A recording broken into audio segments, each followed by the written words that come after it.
শুধু দর্শক বন্ধু, আপনারা দেখছেন একে নিউজ বাংলা। আর এই মুহূর্তে উপস্থিত রয়েছে ফুরফুরা শরীফ। আর 4 থেকে 5 দিন বাকি আছে এই ফুরফুরা শরীফের ইসলে সব বার্ষিক ইসলে সব শুরু হবে। 30 থেকে 35 লক্ষ মানুষ আসবে এই ফুরফুরা শরীফে এই ইসলে সব উপলক্ষে। সেই জায়গায় রাজ্য সরকার বরাদ্দ করেছে 2,40 লক্ষ টাকা। আর এই 2,40 লক্ষ টাকার কোনো কাজ শুরু হয়নি বলে ফুরফুরার পীরেরা অভিযোগ করছেন। এবং যারা বিভিন্ন জায়গা থেকে এসেছেন তারাও বলছেন যে সরকারি কোনো কাজ আমরা দেখতে পাচ্ছি না। আরেকদিকে আমরা দেখছি যে গঙ্গাসাগর মেলায় 5 লক্ষ মানুষ গিয়েছিল। গঙ্গাসাগর মেলায় 5 লক্ষ মানুষের আয়োজন হয়েছিল গঙ্গাসাগরে। সেই জায়গায় রাজ্য সরকার খরচা করেছে 244 কোটি টাকা। আর ফুরফুরা শরীফে 30 থেকে 35 লক্ষ মানুষ আসবে, সেখানে মাত্র 2,40 লক্ষ টাকা। তাও বা সেই 2,40 লক্ষ টাকার কোনো কাজ আমরা দেখতে পাচ্ছি না। আমরা এই প্রসঙ্গে কথা বলবো ফুরফুরা শরীফের পীর সাহেব ইব্রাহিম সিদ্দিকী সাহেব। তিনি কিন্তু আক্ষেপ প্রকাশ করেছেন। তিনি ঠিক কি বলেছেন শোনাবো আপনাদের। দেখুন, কথাটা কি হচ্ছে জানেন, যে টাকাটার কথা বলছেন সে টাকা যদি রাহুব বলে দেওয়া হয় তার কোনো কাজ হবে কি? সে টাকা তো রাহুব বলে চলে যাবে। অতএব সে টাকা যদি সত্যিকারের ভিডিও থেকে নিয়ে বসে কাজ করতো তাহলে ইসলাম সাহেবের কোনো কাজ হতো কি বুঝলেন? কাজ তো কিছুই হয় না। সে বাংলার মানুষ দেখতে পাচ্ছে, এখানে ইসলাম সাহেব এসে দেখতে পাবেন। ওই কাজ টাকাটাই দেওয়া হয়েছে, কাজ কিছু হবে না। হ্যাঁ, সে ওই রাহুব বলি দিয়ে মাঝখানে খেয়ে খুঁজে শেষ করে দেবে। এর আগেও দিয়েছে, এখনও দেবে। কি বলেন? কাজ কিছুই হয় না, হবে না। হ্যাঁ, কথা বলে আর নামে এই টাকা দিয়ে আগামীতে ভোটটা নেবার জন্যে এই প্রচার আলোয় কি হবে, ইসলাম সাহেব এত দিচ্ছি তত দিচ্ছি, এটা বলে দাও আগামীতে যাতে টিএমসিতে ভোটটা পাওয়া যায়। কিন্তু টিএমসি দিয়েও হবে না।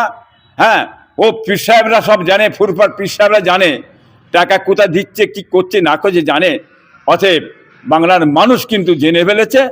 যতই আমাদের মমতা ব্যানার্জি সাহেব রাজ্য সরকার পাশ করুক, হ্যাঁ, এ পাশ করেও কিন্তু চিড়ে ভিজবে না।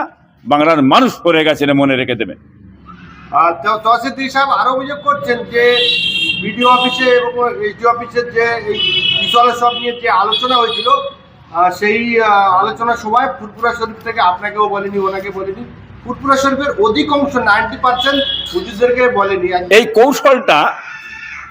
এই কৌশলটা অনেক আগে থেকে চলছে, এটা নতুন নয় কি বুঝলেন? আগেও আমরা বলেছি, এখনো বলছি। এরা ঠিক নিজের মনগত কি মনোপুত 2-3-4 ভাইকে নিয়েছে, যারা মানে হাঁ হুজুরের দল কি বুঝলেন, যারা এই কথা বলে থাকে সে তাদের পাল্লায় পড়েছে। দেখেন এই কাজগুলো করে যাচ্ছে। কথা এসব কথা আমাদের বলে না। যারা বয়োজ্যেষ্ঠ, যারা বুঝদার বলবে তাদের ঘরে এড়িয়ে যায়। ওখানে যারা ফাইট করবে বলবে ডিএম সাহেবকে, ডিএম সাহেবের কাল ঘাম ছুটিয়ে ফেলার লোক তো রয়েছে এর মধ্যে বসে কি বুঝলেন, সেসব না বলে কিছু নিজের মনগত, হ্যাঁ, মন গড়ার মধ্যে 2-4 জনকে নিয়ে যা পাস করে নিয়ে বেরিয়ে চলে এলো। আর এদিকে প্রচারের সমস্ত পীর সাহেবকে বলি দেখেন, যে কথা বলার ক্ষমতা নেই যার, তাকে কোলে করে নিয়ে যে লাভ কি আছে? হ্যাঁ, সামনে খালি মুখটা দেখি ছেড়ে দেওয়া হবে। যারা কথা বলতে জানে, কোথা কি হয়েছে না হয়েছে সেসব ধরনের লোক তো এরা নিয়ে যাবে না। এই কৌশলটা যে ভিতরে চলছে, কি সরকার কি জানে না? সরকার জেনে শুনেই তো কাজ করছে, বা জেনারেল নিয়ে বসাচ্ছে কি বুঝলেন। তারা কি জানে না? তারাও জানে বুঝলেন, সে নেতারাও জানে সেই ধরনের লোককে নিয়ে যে বসিয়ে নিয়ে গেছে। কেন এই মানুষ নিয়ে গেলে আর খাওয়া যাবে না কি বুঝলেন, বিপদ আছে। অর্থাৎ এদের নিয়ে কাজ করে নিয়ে যা পারো ঝেড়ে নিয়ে মনে পকড় পুঁজি করে লাও, এইসব কৌশল। এই যে 2,40 লক্ষ টাকা বরাদ্দ হয়েছে বলে শুনতে পাচ্ছি আমরা, সেই টাকার কাজ কিছু শুরু হয়েছে ফুরফুরা শরীফে? সেসব কাজ আমার চোখে পড়ে না বাবু, এসব বলেও না আমাদের ঘরে কিছু। হ্যাঁ, আমার চোখে পড়ে না। যদি কাজ হতো, আপনার মিডিয়া এসেছেন, আপনার মিডিয়া তুলে দেখান না, আপনারা দেখাতে পারছেন না কেন? আপনার মিডিয়াতে এসছে না কেন? কাজ হলে তো মিডিয়া দেখাতেন, কাজ তো হয়নি। সে দেখেন ওই পকেটই চলে যাবে, কিন্তু দেখে কাজ আর কিছু হবে না, সেটা আপনারা দেখতে পাবেন। হ্যাঁ, ধোঁকা ছাড়া কিছু নেই। একমাত্র ভোটের উদ্দেশ্য এই কৌশলগুলো করে যাচ্ছে। অর্থাৎ বাংলার মানুষ জানে, এর আগেও করেছে, এখনো করছে একই জিনিস। গঙ্গাসাগর মেলায় 5 লক্ষ মানুষ এসেছিল। সেই জায়গায় আমরা সূত্র মারফত খবর পাচ্ছি যে সরকার 244 কোটি টাকা খরচা করেছে। আর ফুরফুরা শরীফে কত কোটি মানুষ যায়, কত লাখ মানুষ আসবে ফুরফুরা শরীফে?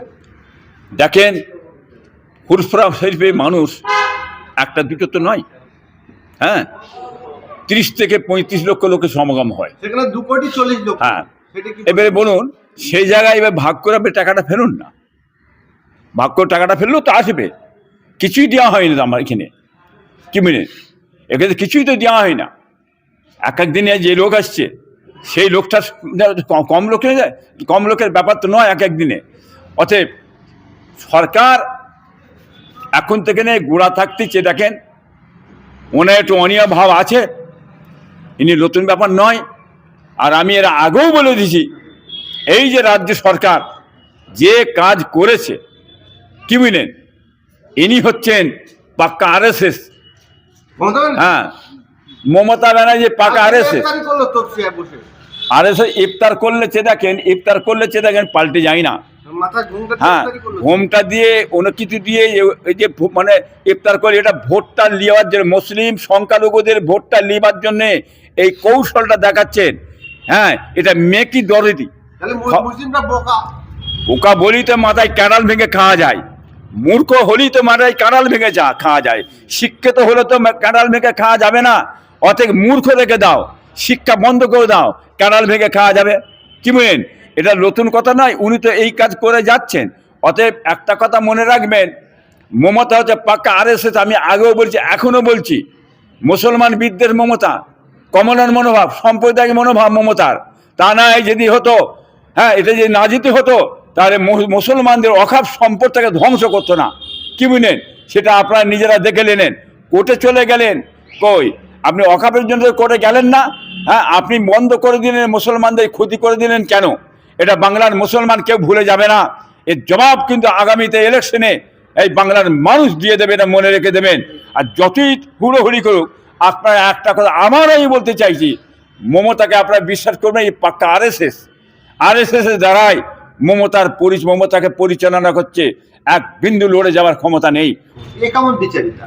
দ্বিচারিতা আজকের নয় তো, মমতা আজ থেকে এই দ্বিচারিতা করছে না তো। মমতা গদিতে বসা থেকেই এই দ্বিচারিতা করে আসছে। আমি তো আপনাকে আগেই বললাম, মুসলমান বুঝবে, মুসলমান কি বুঝবে? গরিব মুসলমান যে দেখেন কিছু ভিক্ষা দিয়ে দিলেই ব্যাস খুশি হয়ে যাবে। এই কৌশলটা যে জেনে নিয়েছে, কি বুঝলেন? মুসলমান শিক্ষা নেই, অল্প মানুষ শিক্ষিত আছে, আর যেগুলো শিক্ষিত আছে তাদের তো ধারে বাড়ে নিয়ে যাওয়া হবে, তাদের কোনো রকম পদে দেওয়া হবে না, ফেলে রেখে দেওয়া হবে।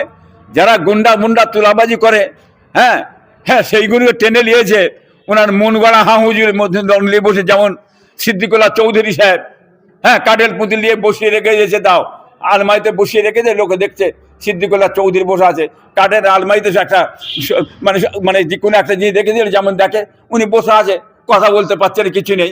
এত বড় ক্ষতি হয়ে গেল মুসলমানদের। হ্যাঁ, আওয়াজ নেই সিদ্দিকুল্লাহ চৌধুরীর। এইরকম দ্বারা যেমন ববি হাকিম সাহেব, কি বুঝলেন, আরো সব আছে, কি বুঝলেন, নেতা আছে মুসলমান, এই ধরনের নিয়ে যে বসিয়ে রেখেছে, কথা বললে মারবে চড়, গালে মারবে চড়, টেনে ড্রেনে ফেলে দেবে। হ্যাঁ, এরা তো জানে আমরা যে কোনো কথা বলি, হ্যাঁ, আমাদের মহামান্য মুখ্যমন্ত্রী সাহেব, কি বুঝলেন, টেনে মারবে চড়, গালে খাতে ফেলে দেবে, এটা জানে, গদিটাই চলে যাবে, কি বুঝলেন? অতএব এরা যতদিন মাথা গুঁজে হাঁ হুজুরকে নিয়ে করে খাওয়া যায় আর করে খেতে দিই, একমাত্র বসেছে ওনার করে খাওয়ার জন্যই এনারা মমতাকে জিয়ে রাখতে চাইছে। মমতা না চলে যায়, মমতা চলে গেলে আমাদের সব চলে যাবে, গাড়ি যাবে, বাড়ি যাবে, জমি যাবে, সম্পদ সব যাবে। যেমন করে লড়াই করে মেরে মুড়ে মিথ্যে কথা বলে মানুষকে ভাঙতা দিয়ে এই পার্টিটাকে বেঁচে রাখো, আর তোমরা মুড়ছিয়ে খাও, এই কলে পড়েছে, বুঝতে পারছি না, আপনারা সেই কল চালিয়েছে। অতএব বেশি দিন নয়, বাংলার মানুষ বুঝে গেছে, এই কলে আগামীতে ইলেকশনে বুঝে নেবেন।